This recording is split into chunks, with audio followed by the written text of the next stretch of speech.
இன்றைக்கி கடவுள் உங்களுக்கு கொடுத்துருக்க வசனம் லேவியராகமம் 26:1. நீங்கள் உங்களுக்கு விக்கிரகங்களையும் சுரூபங்களையும் உண்டாக்காமலும் உங்களுக்கு சிலையை நிறுத்தாமலும் சித்திரம் தீர்ந்த கல்லை நமஸ்கரிக்கும் பொருட்டு உங்கள் தேசத்தில் வைக்காமலும் இருப்பீர்களாக. நான் உங்கள் தேவனாகிய கர்த்தர். இந்த வசனத்தை கொண்டு கடவுள் நம்மகிட்ட என்ன சொல்கிறது பார்ப்போம்.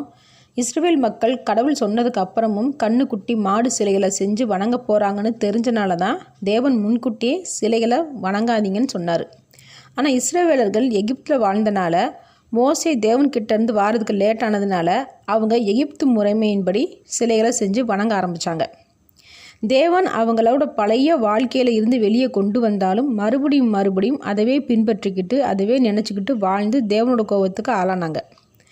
நாமளும் இப்படி தான் பல தடவை செய்கிறோம். பழசவே நினச்சிக்கிட்டு நிம்மதியை இழந்து போயிடுறோம். பழைய வாழ்க்கைகளை நாம் நினச்சிக்கிட்டே இருக்கும்போது தேவன் நமக்கு கொடுத்துருக்கிற புதிய வாழ்க்கை காரியங்கள் நம்மளோட கண்ணுக்கு தெரியறதில்ல. புதிய காரியங்களில் சந்தோஷமாக பயணிக்க முடியறதும் இல்லை. இப்படி நம்ம செய்கிறதுனால தேவனுக்கு கோபம் வரதான் செய்யும்.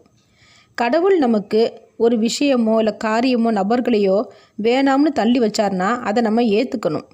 நம்ம அதவே பிடிச்சிக்கிட்டு இருந்தோம்னா இனிமேல் நமக்கு தேவன் தரக்கூடிய ஆசீர்வாதங்களை பெற்றுக்கொள்ள முடியாது. இஸ்ரவேலர்களும் அதே தப்பை தான் செஞ்சு திரும்ப செஞ்சாங்க. தேவன் கொடுப்பேன்னு சொன்ன இடத்துல வாழ முடியாமல் எல்லாரும் அழிந்து போனாங்க. அதனால் தேவன் எதை நம்மளை செய்ய சொல்கிறாரோ அதை முழு மனசோடு செய்வோம். ஆமேன்.